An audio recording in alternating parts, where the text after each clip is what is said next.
प्रभु श्री रामभद्र ने कहा है, देखो भरत, हमारा कर्तव्य क्या है, हमें इसका विचार करना चाहिए।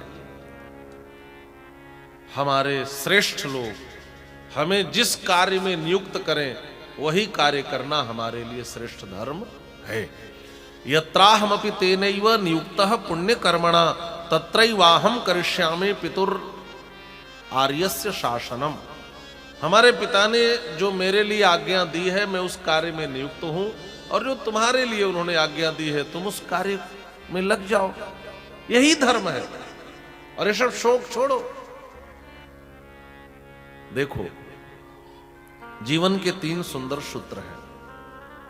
हमें अपने कार्य में नियुक्त होकर के यह 3 बातों को हमेशा अपना करके रखना चाहिए भरत। कौन कौन बातें हैं?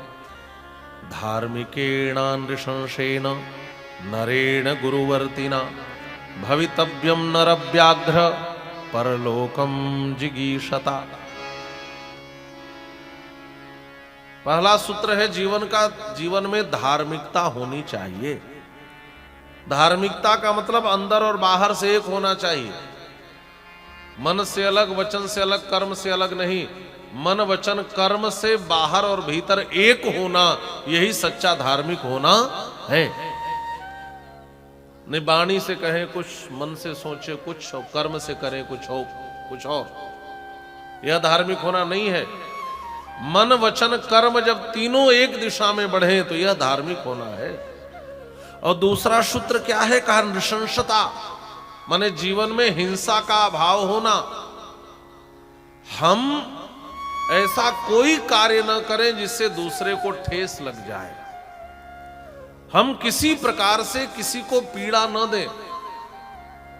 अहिंसक होना, यह जीवन का दूसरा सूत्र है। और तीसरा का गुरु के प्रति निष्ठा रखना, श्रेष्ठ लोगों के चरणों में प्रीति रखना। इन 3 सूत्रों को अपना करके जीवन जीना ही श्रेष्ठ जीवन है।